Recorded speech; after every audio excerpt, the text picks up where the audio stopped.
Hi friends, Gurukul commerce coaching classes में एक बार मैं फिर से डॉक्टर प्रकाश व्यास आपका हार्दिक स्वागत करता हूं।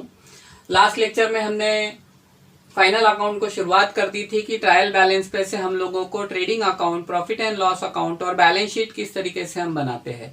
क्योंकि ट्रायल बैलेंस में जो डेबिट साइड का भाग होता है वो ट्रेडिंग के डेबिट में, प्रॉफिट एंड लॉस के डेबिट में या बैलेंस शीट के एसेट में हम पुटअप करते हैं सिंगल इफेक्ट से, मतलब एक आइटम एक ही बार हमारा ट्रांसफर होता है। उसके बाद में जो ट्रायल बैलेंस के क्रेडिट में जो आइटम दिए जाते हैं हम लोगों को, तो क्रेडिट वाले आइटम ट्रेडिंग अकाउंट के क्रेडिट में, प्रॉफिट एंड लॉस अकाउंट के क्रेडिट में और बैलेंस शीट के लायबिलिटी में हम ट्रांसफर करते हैं, क्योंकि क्रेडिट का आइटम क्रेडिट को ट्रांसफर होता है। यहां तक हम लोगों ने वहां पर चर्चा की थी। आज आपके सामने ट्रेडिंग अकाउंट का एक फॉर्मेट है जिसमें होल एंड सोल मैंने सारे ही आइटम लेने का प्रयत्न किया है। इसके अलावा कुछ रहेंगे तो मैं आपको ओरली आज बता दूंगा वो, क्योंकि हमारे पास आज जितनी जगह अवेलेबल थी मैंने आपको उसके अंदर वो सारे मैं आज आपको बताने की कोशिश करूंगा। तो जैसे कि आपको नाम से समझ रहा है कि इन द बुक्स ऑफ जो भी सोल प्रोपराइटर है, सोल ट्रेडर है, जो एकल व्यापारी या व्यक्तिगत व्यापारी है, उसे अपने at the end of year अपने फाइनल अकाउंट तैयार करने पड़ते हैं ट्रायल बैलेंस पर से, और वो तैयार करके ये जानता है कि उसे व्यवसाय में क्या लाभ हुआ, क्या हानि हुई और उसका व्यवसाय किस प्रगति पथ पर चल रहा है या वो कहीं लॉस में तो नहीं जा रहा है। तो ट्रेड का मतलब होता है व्यापार, और व्यापार का मतलब होता है selling and purchasing of goods और कमोडिटी। कोई भी वस्तु या सेवा जब हम खरीदते या बेचते हैं तो उसे हम ट्रेड या व्यापार कहते हैं। कॉमर्स के डेफिनेशन में हमने इसको देखा था कि ट्रेड का डेफिनेशन क्या है। तो ट्रेडिंग अकाउंट में भी वो सारे आइटम आएंगे जो परचेस और सेल से रिलेटेड है, जिसमें हम देखेंगे अगर आपका यहाँ पे मैंने पहला आइटम लिया है टू ओपनिंग स्टॉक। अगर हमारा व्यवसाय नए से शुरुआत हुआ है तो यहाँ पर ओपनिंग स्टॉक नहीं आएगा। क्यों नहीं आएगा? क्योंकि जब व्यवसाय नए से शुरू हुआ रहता है तो पिछले साल का कोई स्टॉक हमारे पास में नहीं होता। डायरेक्ट हम इस साल नया व्यवसाय शुरू करते हैं और क्लोजिंग स्टॉक हमारे पास में रह जाता है, क्योंकि सारा ही तो माल हम जितना परचेस करते हैं उतना बेचते नहीं है। तो लास्ट में एट द एंड जो माल बच जाता है वो क्लोजिंग स्टॉक हम लिखते हैं।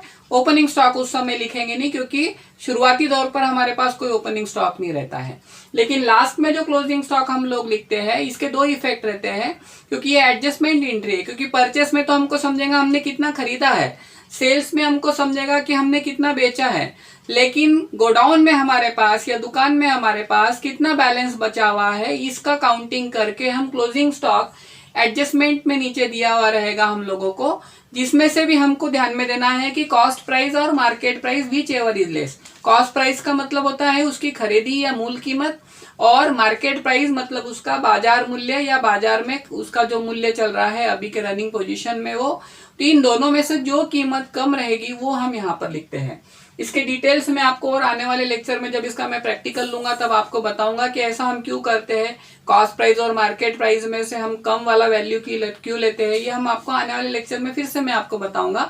अभी आपको बेसिकली फॉर्मेट समझ के लेना है। तो आप ध्यान में रखें कि नए व्यवसाय का ओपनिंग नहीं आएगा लेकिन क्लोजिंग आएगा, और क्लोजिंग स्टॉक हम काउंटिंग करके यहाँ पर एक इफेक्ट उसका लिखेंगे और दूसरा इफेक्ट उसका लिखेंगे हम बैलेंस शीट के एसेट में, क्योंकि कोई भी स्टॉक हमारी एसेट या संपत्ति हम मानते हैं।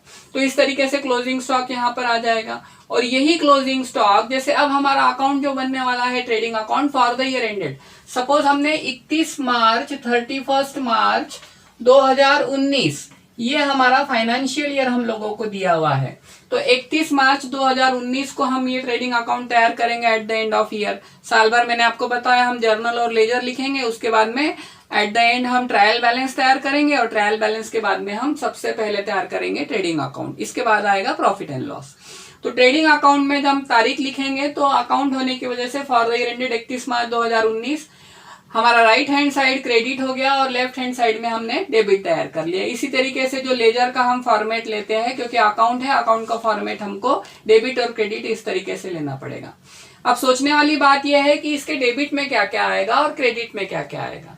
तो देखिए, जैसे कि अगर व्यवसाय मैंने कहा नया है तो ओपनिंग नहीं आएगा, लेकिन यदि व्यवसाय पुराना है तो ओपनिंग स्टॉक आएगा। अब ये ओपनिंग स्टॉक कहाँ से आएगा? जैसे ये क्लोजिंग है तो ये नेक्स्ट ईयर का ओपनिंग हो जाता है, क्योंकि आज का जो क्लोजिंग है वो कल का ओपनिंग रहेगा। तो इस तरीके से अगर नेक्स्ट ईयर हम कभी अकाउंट लिखेंगे 31 मार्च 2020 में, तो ये वाला वैल्यू हमारे ओपनिंग में आ जाता है।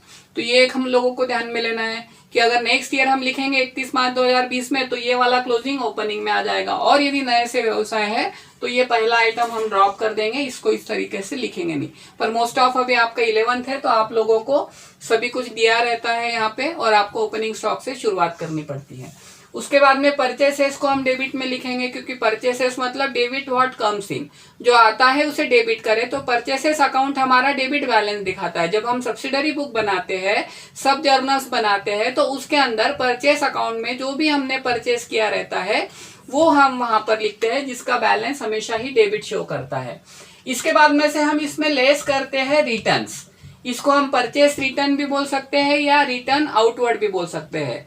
परचेस रिटर्न, कई बार क्या होता है कि हम माल खरीदने के बाद में कुछ माल हमारे पसंद का नहीं होता, हमारे ऑर्डर के हिसाब से नहीं होता, या डिफेक्टिव होता है, या हमको नहीं पसंद आता, तो ऐसे कंडीशन में हम लोग क्या करते हैं, परचेस किया हुआ माल रिटर्न कर देते हैं। तो इस तरीके से हमको यहाँ पे नेट परचेसेस ध्यान में आना चाहिए कि हमने साल भर में कितना परचेस किया है। तो जैसे मैंने अगर 2.5 लाख का परचेस किया है, 2,50,000, और उसमें से मैंने 35,000 का रिटर्न कर दिया है, तो मेरा नेट परचेसेस आ जाएगा 2,15,000। तो इसको हम रिटर्न को यहाँ से क्या करेंगे, लेस करेंगे। दोनों ही सब्सिडरी बुक में हम परचेस अकाउंट बनाते हैं तो वो यहाँ पर आ जाएगा 2,50,000, और जब परचेस रिटर्न बुक हम बनाते हैं तो उसका ट्रांसफर हम जिस अकाउंट को करते हैं, परचेस रिटर्न अकाउंट को, उसका बैलेंस यहाँ पर आ जाएगा 35,000, और बाहर हमारा अमाउंट रहेगा 2,15,000। इसके बाद में वेजेस। अब देखिए यहाँ पर एक बेस आपको ध्यान में रखना है कि ट्रेडिंग अकाउंट और प्रॉफिट एंड लॉस अकाउंट दोनों में ही हम खर्चे लिखते हैं, लेकिन ट्रेडिंग अकाउंट में जो खर्चे लिखे जाएंगे वो सभी डायरेक्ट एक्सपेंसेस रहेंगे, या मैन्युफैक्चरिंग एक्सपेंसेस रहेंगे, या प्रोडक्टिव एक्सपेंसेस रहेंगे। अगर आप फैक्ट्री चला रहे हो तो आपके सारे उत्पादन से संबंधित खर्च वहां पर जो डायरेक्ट हम कर रहे हैं, मतलब डायरेक्ट और इनडायरेक्ट खर्चों का भी हम लोगों को थोड़ा सा मैं आपको 2 मिनट में समझाता हूं कि देखिए, कोई खर्च अगर हमको व्यवसाय में करना ही पड़ेगा तो वो हमारा डायरेक्ट एक्सपेंसेस हो जाता है, और कोई ऐसे खर्च है कि जो करेंगे तो भी चलता है, कम किए तो भी चलता है, ज्यादा किए तो भी चलता है। जैसे जितना ज्यादा शक्कर डालते हैं उतना ज्यादा मीठा होता है। तो उस तरीके से इनडायरेक्ट एक्सपेंसेस में हम कंट्रोल कर सकते हैं, लेकिन डायरेक्ट एक्सपेंसेस पे हम कंट्रोल नहीं कर सकते, क्योंकि डायरेक्ट एक्सपेंसेस वो चीज है, जैसे कि अब मैं आपको एक एग्जांपल देता हूँ कि हम लोग खाना बना रहे हैं, खाना बनाते समय हम लोगों को पानी लगता है। आटे में अगर हम पानी डालते हैं, आटा गूंथते हैं, तो सबसे पहले पानी डालकर ही आटे को हम उसको गूंथते हैं, उसके बाद में ही उसकी रोटियां बनती है। तो आप मुझे बताइए कि अगर हमको रोटियां बनानी है तो हम लोगों को पानी मस्ट है, लगेगा ही, और कोई उसका सब्स्टिट्यूट नहीं है हमारे पास कि पानी के अलावा हमने और कुछ मिला के वहां पे गोलियां तैयार कर ली और हमने रोटियां बना ली। तो पानी का कोई सब्स्टिट्यूट है कि नहीं है, और पानी पर जो खर्चा हम करेंगे वो हमारा डायरेक्ट एक्सपेंसेस में काउंट होगा। ये आपको ध्यान में लेना है, क्योंकि पानी का खर्चा क्या होगा, करना ही पड़ेगा। ये आपको बहुत ध्यान रखना है। मैं ही पे ज्यादा प्रेशराइज जोर से बोल रहा हूँ कि करना ही पड़ेगा। तो डायरेक्ट एक्सपेंसेस वो खर्चे होते हैं कि जो मस्ट होते हैं और जो करने ही पड़ते हैं। और इनडायरेक्ट एक्सपेंसेस में, अब जैसे हमने रोटियां तैयार कर ली तो रोटी के ऊपर हम अच्छा घी लगाते हैं, हो सकता है पतंजलि वाला हम अच्छा देशी घी, स्वदेशी अभी हम आत्मनिर्भर हो रहे हैं वो हम यूज करें, गाय का घी होगा, या कोई लोग तेल भी लगाते हैं, या कई लोग जिनको डायबिटीज हाई बीपी है वो बिना तेल घी के भी खा लेते हैं। तो वो वाला खर्चा इतना मस्त है क्या? नहीं है, क्योंकि कोई तेल लगाना भी पसंद करता है। महाराष्ट्र में आप जाओगे तो महाराष्ट्र में लोग मोस्ट ऑफ तेल लगाते हैं रोटी पे, और अगर आप राजस्थान एरिया में जाओगे तो वहां पे घी लगाते हैं। अच्छा, तो इस तरीके से अगर आप देखो तो ऐसे खर्चे हम लोगों को कम या ज्यादा स्वरूप में करते आएंगे, या घी नहीं भी लगाया तो भी हम रोटी खा लेते हैं क्योंकि हमको डॉक्टर ने मना कर रखा होगा। तो इस तरीके से देखिए, ये जो खर्चे हैं वो इनडायरेक्ट हो गए, क्योंकि इन पे इतना मस्ट नहीं है कि होगा तो ही चलेगा। मेन तो है अपने को रोटी खा के पेट की जो भूख है वो शांत करना। तो इसके लिए उसमें ये जरूरी नहीं है कि जैसे बोलते हैं ना कि नींद हमको बिछोने नहीं मांगती है, कि हमको जहां भी नींद आए हम सो जाते हैं, उस समय हमको गद्दा ही चाहिए, तकिया ही चाहिए, ऐसा कुछ नहीं है। तो इनडायरेक्ट एक्सपेंसेस का भी वैसा ही है कि जितना हम करेंगे तो उतना हम लोगों का काम और अच्छे से होगा, और अगर हम कम प्रमाण पे या उस पे कंट्रोल करेंगे तो हम हमारा प्रॉफिट बढ़ा भी सकते हैं। लेकिन डायरेक्ट एक्सपेंसेस करना ही होगा, जैसे कि मैंने बताया पानी। उसी तरीके से जो वेजेस हम देते हैं, मजदूरी, इसमें भी डायरेक्ट वजह से माल हम जब खरीद कर लाते हैं तो कई प्रकार के हमको मजदूरियों का वहां पे पेड करना पड़ता है। तो जो मजदूरियां हम देंगे वो वेजेस हमारा प्रोडक्टिव वेजेस, डायरेक्ट वेजेस या वेजेस के नाम से हम, या चार्जेबल वेजेस के नाम से भी हम इसे जानते हैं, कि जो हम यहाँ पर प्राइमरी रूप से पेड करते हैं। क्योंकि गोडाउन में माल खाली हो रहा है, बिना हम लोगों को मजदूरों के तो वो होगा नहीं, तो उन लोगों को जो चार्जेस देने पड़ेंगे वो हमारे प्राइमरी खर्चे हैं, डायरेक्ट एक्सपेंसेस में वो आ जाते हैं। वेजेस के साथ में ही अगर सैलरी जुड़ जाता है, वैसे सैलरी जो है अगर ये सिंगल आता है तो प्रॉफिट एंड लॉस में जाता है, क्योंकि ये व्यवसाय के संचालन में चलने वाला एक खर्चा है जो इनडायरेक्ट एक्सपेंसेस में हम काउंट कर सकते हैं। लेकिन जब वेजेस के साथ अगर सैलरी दिया है तो ये मस्ट हो जाता है और डायरेक्ट एक्सपेंसेस में आता है, तो इस समय हम इसको ट्रेडिंग अकाउंट के डेबिट में लेते हैं। उसके बाद में कैरियज इनवर्ड, हमको जो माल हम परचेस करके लाते हैं उसका भाड़ा भी हम लोगों को लिखना होता है। क्योंकि जैसे देखिए कोई भी चीज हो, अगर हम परचेस कर रहे हैं और परचेस करने के बाद में उसे दुकान तक आने के लिए या बिजनेस तक पहुंचने के लिए अगर उसका हम ट्रक भाड़ा पेड कर रहे हैं, या हम कोई कोई लोकल व्हीकल से हम उसे लेकर आ रहे हैं, जैसे ऑटो से लेकर आ रहे हैं या किसी हाथ गाड़ी में हम लेकर आ रहे हैं, या हम और किसी साधन से हम उसे ला रहे हैं, तो वो जो प्राइमरी खर्चा है वो हम लोगों को लगेगा ही। क्योंकि अगर 100 बैग हमने गेहूं के परचेस किए हैं तो 100 के 100 बैग तो हम सिंगल दूर से ला नहीं सकते। अगर 5 किलोमीटर से हमको लाना है तो हम वहां से हम ला नहीं पाएंगे। तो ऐसे टाइम में हम लोगों को कैरियज पेड करना पड़ेगा। इनवर्ड मतलब माल लाने के लिए जो लगेगा वो, आउटवर्ड मतलब माल बेचने के लिए, वो यहाँ पर नहीं आएगा, वो आएगा प्रॉफिट एंड लॉस में। लेकिन जब कैरियज इनवर्ड रहेगा तो वो हम लिखेंगे ट्रेडिंग अकाउंट के डेबिट में। जैसे फ्रेट इनवर्ड में भी ट्रक भाड़े वगैरह का समावेश होगा। उसके बाद में डॉक चार्जेस, जो बंदरगाह शुल्क है, जब माल समुद्री मार्ग से आता है, जहाजों के माध्यम से आता है, तो उस समय हमको डॉक चार्जेस, बंदरगाह शुल्क देने पड़ते हैं। कस्टम ड्यूटी, कुछ हमारे सीमा शुल्क होते हैं, जब किसी विदेश से हम माल लेते हैं या एक राज्य से दूसरे राज्य की सीमा में माल पहुंचता है तो हमको कस्टम ड्यूटीज भी पेड करने पड़ते हैं। अब इसमें से बहुत सारे जो टैक्सेस है वो कम हो गए जीएसटी के आने के बाद में, पर अभी भी आप लोगों को सिलेबस में ये थोड़ा सा जान लेना है, क्योंकि आपके सिलेबस में ये सब कुछ दिया हुआ है। उसके बाद में ऑक्ट्राय चार्जेस, अगर हमको चुंगी या जकात हम पेड करते हैं, जैसे माल जैसे एंट्री होता है, जैसे हम आप प्राइवेट कहीं कार लेके जाते हैं तो हम लोग देखते हैं कि टोल टैक्स भरने पड़ते हैं, तो उसी तरीके से एक टोल नाका जो हम भरते हैं चुंगी का प्रकार है। उसी तरीके से जब हम माल परचेस करते हैं या ट्रक से माल आता है तो हमको ऑक्ट्राय या जकात भी नगर पालिका के हद में आने के बाद में वो पेड करना पड़ता है। उसके बाद में रॉयल्टी ऑन परचेस, अगर हमने किसी की कोल माइन लेके रखी है, कोयले की खदान हमने लेके रखी है, तो जिस लैंडलॉर्ड से हमने लेके रखी है वो उसका स्वामी होने की वजह से हमें उसे उसका मुबदला बोलकर या उसका पेमेंट बोलकर वहां पर रॉयल्टी पेड करनी पड़ती है। तो रॉयल्टी ऑन परचेस अगर होगा तो वो भी ट्रेडिंग अकाउंट के डेबिट में हम लिखते हैं। उसके बाद में प्राइमरी पैकिंग एक्सपेंसेस, कई माल ऐसा होता है कि जिसको प्राइमरी पैकिंग बहुत ज्यादा आवश्यक है, खुले में नहीं ला सकते हम लोग, क्योंकि खुले में लाएंगे तो माल की क्वालिटी खराब हो सकती है, कुछ नेचुरल जो नैसर्गिक उसके तत्व है वो खराब हो सकते हैं। तो प्राइमरी पैकिंग जब हम करेंगे तो ये भी खर्चा कैसा है, डायरेक्ट एक्सपेंसेस है, मस्ट है, करना ही पड़ेगा, तो ये भी यहाँ पर आ जाता है ट्रेडिंग अकाउंट के डेबिट में। इसके बाद में मोटिव पावर, पावर शब्द आ गया तो आपको ध्यान में लेना है कि ये किसी फैक्ट्री में हॉर्स पावर से रिलेटेड है, क्योंकि आपको पता है कि जब हम इलेक्ट्रिसिटी पेड करते हैं तो ये हमारा प्रॉफिट एंड लॉस में आता है, लेकिन जहां पर मशीनें चल रही है फैक्ट्री में उत्पादन के लिए तो वहां पर हम लोगों को हॉर्स पावर में बिजली की खपत ज्यादा लगती है, क्योंकि जहां पर 3 फेजेस की लाइन होती है या स्पेशल डीपी लगाई जाती है तो उसमें हॉर्स पावर या मोटिव पावर का यूज किया जाता है, जो इलेक्ट्रिसिटी से ज्यादा शक्तिशाली होता है। तो इस प्रकार का ये जो भाग रहेगा मोटिव पावर का, ये भी हमारे उत्पादन से संबंधित खर्चा आ जाता है। मैंने आपको अभी बताया कि खरीदी से संबंधित खर्चा या उत्पादन से संबंधित खर्चा या कुछ डायरेक्ट एक्सपेंसेस ही हम ट्रेडिंग अकाउंट में लिखते हैं। उसके बाद में हम देख रहे हैं इंपोर्ट ड्यूटी, अगर हम माल आयात कर रहे हैं तो आयात शुल्क भी हम लोगों को भरना पड़ता है। उसके बाद में गैस, कोल, कोक, वाटर, हीटर, फ्यूल, ईंधन जो भी हम बोल रहे हैं, अगर हम माल का प्रोडक्शन फैक्ट्री में कर रहे हैं तो हम लोगों को ये सारे खर्चे पेड करने ही पड़ते हैं, क्योंकि इन सब के बिना हमारा प्रोडक्शन हो नहीं सकता। अगर हम खाना बना रहे हैं घर पे तो हमको गैस वगैरह वगैरह जो भी चीजें लगने वाली है प्राइमरी तौर पर वो लगेगी ही। तो इस तरीके से हम लोगों को ध्यान में रखना है कि ये बेसिक खर्चे डायरेक्ट एक्सपेंसेस हमारे उत्पादन से संबंधित हो तो वो भी यहाँ आते हैं। कोई मैन्युफैक्चरिंग एक्सपेंसेस होते हैं डायरेक्ट, वो भी हम यहाँ पर लेते हैं।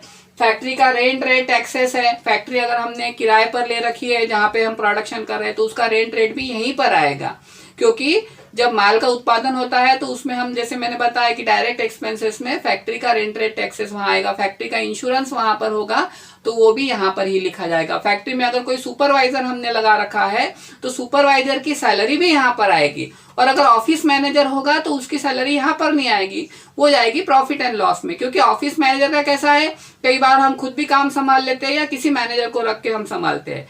और सुपरवाइजर क्यों आवश्यक होता है, फैक्ट्री में जो मजदूर काम करते हैं उन पे ध्यान रखने के लिए, उनका पर्यवेक्षण करने के लिए हमको सुपरवाइजर सैलरी पेड करना ही पड़ती है।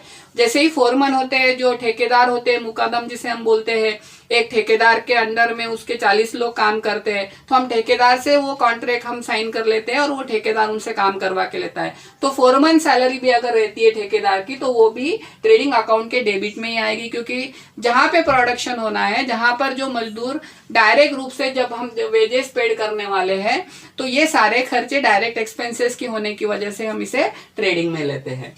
और ट्रेड एक्सपेंसेस, व्यापार से संबंधित जो भी खर्चा होगा हमारा डायरेक्ट में, वो हम यहाँ पर इन शॉर्ट में मैं आपको बोलूंगा, जो भी डायरेक्ट खर्चा, जैसे मैंने अभी डायरेक्ट और इनडायरेक्ट का आपका डिफरेंस समझाया है कि दोनों में क्या डिफरेंस होता है, तो जो भी ट्रेड एक्सपेंसेस होंगे वो हम यहाँ पर लिखेंगे। इसके बाद में हम देखेंगे इसका क्रेडिट साइड। अब माल आया है तो डेबिट है, और खर्चा debit all expenses and losses. तो नियम तो देखो वही है कि माल आया तो डेबिट किया, और जो हमने खर्चा किया उसे हमने डेबिट किया। अब माल गया है तो क्रेडिट व्हाट गोज आउट, माल जो गया है उसको क्रेडिट करेंगे, तो सेल में हमारा माल चला जाता है, तो सेल को हम यहाँ पे क्रेडिट साइड में लिख देंगे। वैसे ही रिटर्न्स, अगर हमने जिन डेटर्स को माल बेचा है या जिन ग्राहकों को माल बेचा है वो हमको वापस ला कर दे देते हैं, तो उतना हमारा सेल कम हो जाता है। जैसे मैंने 1,20,000 का सेल किया, उसमें से मेरा 10,000 का माल रिटर्न आ गया, तो 1,20,000 मेरा सेल यहाँ पर मैं लिखूंगा और 10,000 मेरा रिटर्न में यहाँ से लेस कर दूंगा, तो नेट सेल मेरा आ जाएगा 1,10,000 रुपए। तो इस तरीके से हमको यहाँ नेट सेल कैलकुलेट करना पड़ता है। उसके बाद में मैंने कुछ एडजस्टमेंट एंट्रीज के भी यहाँ पे फॉर्मेट ले लिए। बहुत से लोग ये नहीं बताते, लेकिन हम लोगों को ध्यान में रखना पड़ता है कि कभी कभी ये ट्रायल बैलेंस में भी दिए रहते हैं, तो जिनको सिंगल इफेक्ट के साथ हमको लेना पड़ता है। और अगर एडजस्टमेंट में दिए रहेंगे तो इसको 2 इफेक्ट से हम लेंगे। जब हम एडजस्टमेंट शुरू करेंगे तब मैं आपको इसके 2 इफेक्ट भी बताऊंगा। अब जैसे by goods destroyed by fire, अगर आग से माल जल गया है तो हमारे पास से माल चला गया, माल जल गया मतलब माल का चला जाना या अपने दुकान में से उतना खत्म हो जाना। तो जब जाता है या लॉस होता है तो हम उसे क्रेडिट में लिखते हैं, तो हम ट्रेडिंग अकाउंट के क्रेडिट में लिखेंगे। By goods loss by theft, अगर माल चोरी हो गया तो भी माल चला गया है, ये भी हमारा लॉस है, इसे भी हम ट्रेडिंग के क्रेडिट में लिखेंगे। By goods distributed as a free sample, कई बार हम हमारे प्रोडक्शन को बढ़ावा देने के लिए लोगों में कुछ हम फ्री सैंपल वितरित करते हैं, लोगों को हम आकर्षित करने के लिए उनको ट्रायल बेस पे डेमो के लिए हम सैंपल देते हैं, तो ये भी हमारा कोई खर्चा जो है जो हम यहाँ पर होता है और हमारे यहाँ से माल चला जाता है तो हम इसे क्रेडिट में लिखते हैं। उसके बाद में goods taken by proprietor for private use. अब आपको पता है कि माल अगर ड्राइंग है, जैसे मैंने आपको बताया कि कैश में भी ड्राइंग होता है, मालिक ने अगर दुकान में से खुद के खर्चे के लिए कोई पैसा निकाला है कैश तो वो ड्राइंग होता है। लेकिन कई बार मालिक क्या करता है कि उसमें से गुड्स ही निकाल लेता है। जैसे अब अगर हमारा किराना दुकान है तो हम लोग फिर बाहर से क्यों किराना परचेस करेंगे, हम हमारे दुकान में से ही हमको घर के लिए जो लगता है वो निकाल लेंगे। तो ऐसे समय में अगर कोई प्रोप्राइटर अपने प्राइवेट यूज के लिए गुड्स वहां से ले रहा है तो वो भी हम ट्रेडिंग अकाउंट के क्रेडिट में हम उसे दिखाते हैं, गुड्स टेकन बाय प्रोप्राइटर, ये होता है उसका ड्राइंग। इसका दूसरा इफेक्ट अगर एडजस्टमेंट में दिया रहेगा यही पॉइंट, तो इसका दूसरा इफेक्ट होता है कैपिटल में से लेस, क्योंकि ड्राइंग से क्या होता है कैपिटल कम हो जाता है। उसके बाद में हम यहाँ पर लिखेंगे क्लोजिंग स्टॉक। अब ये क्लोजिंग स्टॉक यहाँ पर दिया हुआ नहीं रहेगा ट्रायल बैलेंस में। क्यों नहीं दिया हुआ रहेगा, क्योंकि मैंने आपको बताया परचेस अकाउंट का डेबिट बैलेंस यहाँ पर आ जाता है, सेल्स अकाउंट माल गया उसका अकाउंट का जो क्रेडिट बैलेंस है वो यहाँ पर आ जाता है, लेकिन दुकान में जो माल बचा हुआ है उस बचे हुए माल का हम लोगों को काउंट करना पड़ता है।